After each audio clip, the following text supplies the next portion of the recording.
Doctor साहब, रुपया जो है वो 173-47 आज का क्लोजिंग रेट है इंटरबैंक का।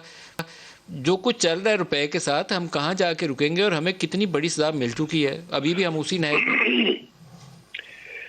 नदीम साहब, इसी दिन के लिए मैं मना करता रहा, इसी दिन के लिए मना करता था कि खुदा के वास्ते अपने घर को खुद ठीक कर लो, ना जाओ इस चेंजिंग जियो स्ट्रेटेजिक एनवायरनमेंट में। आप गलत जगह पे खड़े हो इस वक्त। अभी आप जाएंगे तो आपको कुचल दिए जाएंगे आप, और हम कुचले जा रहे हैं। सर अभी कोई कसर बाकी है? यकीन करें कि यही चीजें मैं उनको बताता था कि सर ना जाएं। जितनी परेशानी आज हो रही है, इससे कहीं कम परेशानी में हम निकल आते हैं। डॉक्टर इशफाक, पिछले चंद दिनों में स्टेट बैंक ऑफ पाकिस्तान ने, बल्कि ये कह लें कि बहुत तेज रफ्तारी से 20-22 रुपए को डॉलर के मुकाबले में गिरने दिया, 152 से 173 से 50। उसका मैं बताना चाहता हूँ। देखिए, मैं डे 1 से जब ये शुरू हुआ सिलसिला, तो हमेशा मैं एक चीज कहता था कि ये डॉलर जो नीचे की तरफ जा रहा है, ये against the principle of economics है। गालिबन आज के प्रोग्राम में भी ये बात मैंने कहा था, और आज ये साबित हो गया, क्योंकि IMF ने इनसे कहा, हुकूमत पाकिस्तान से, कि जब आप मुज़ाकरात के लिए वाशिंगटन पे आए तो 172 करके आइएगा। तो जाने से पहले 172 कर दिया गया, और ये भी कहा कि इतने बिजली की कीमत बढ़ाएंगे, इतने गैस की कीमत बढ़ाएंगे, जो हम करके गए। और अभी वहां पर और भी बहुत सारे आपको मार पड़ने वाली हैं, क्योंकि ये कहा गया कि 30 रुपया फी लीटर जो है वो PDL चार्ज कर रहे हैं आप, और 17% GST भी उस पर लगाएं। ये पेट्रोल आपको 200 रुपए पे चला जाएगा। तो आप सोचे कि हर चीज जो उसके साथ चल रही है, उसके साथ लिंक्ड है, वो सब महंगी होगी इसी तरह। डॉक्टर साहब, एक तो ये पेट्रोलियम वाला इन्होंने 600 अरब रुपया रखा हुआ है बजट के अंदर, जो ये इकट्ठा नहीं कर पा रहे, वो किसी सूरत में इन्होंने हमारे डालना है सरों के ऊपर, वो निकलेगा। लेकिन साथ इंपोर्ट और एक्सपोर्ट की सूरत हाल देखें तो 18 अरब डॉलर की इंपोर्ट है और 6 अरब डॉलर की एक्सपोर्ट है। 12.25 अरब डॉलर का ट्रेड डेफिसिट कर लिया 3 माह में। तो रुपए का क्या बनेगा?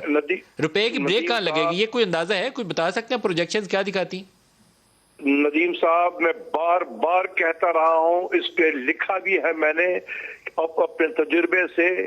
11 साल मैंने मिनिस्ट्री में गुजारा है।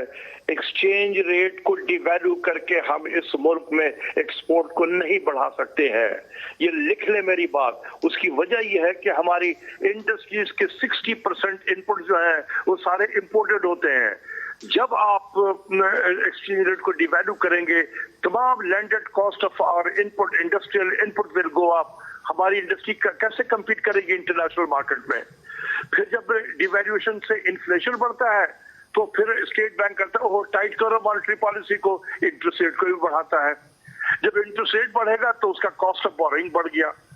बॉन्ड के रेट ऊपर जाने शुरू हो गए, इंटरेस्ट रेट तो मजीद ऊपर जाएगा, वो इंडिकेशन यही है। लेकिन एक पुअर जो पाकिस्तानी है, जिसके पास इतने वसाइल नहीं है कि शाम को 2 वक्त की रोटी अपने बच्चों के लिए कमा के घर ले जाए, उसका क्या बनेगा? कितना इसके ऊपर असर पड़ेगा? जो बेरोजगारी है, कितना असर पड़ेगा जो पॉवर्टी का लेवल है हमारा उसके ऊपर?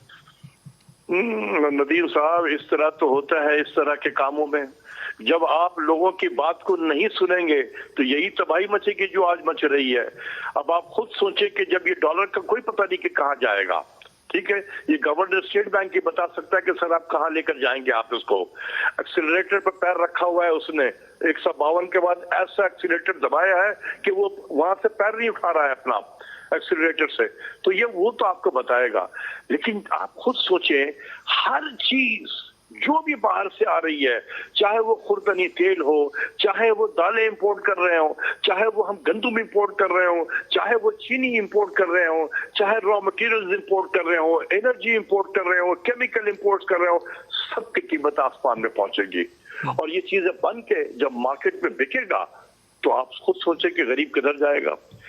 आप इसका जो रूट शुरू हुआ ना, ये मैं आपको बता दूं, ये गंदम के प्राइस से हुआ है। गंदम, ये मेरा ईमान की हद तक है कि जिस मुल्क के हुक्मरान ने गंदम की कीमत को कंट्रोल किया, वो सक्सेसफुल हुकूमत होगा। वो साथ में बैठे हुए आपके जो मुशर्रफ साहब के साथ थे, हमारे साथ होते थे, उनसे पूछे कि हमने किस तरीके से गंदम की कीमत को कंट्रोल करके रखा था कि बेहतरीन जो है आपको नजर आई उस पीरियड में। दुरुस्त है डॉक्टर।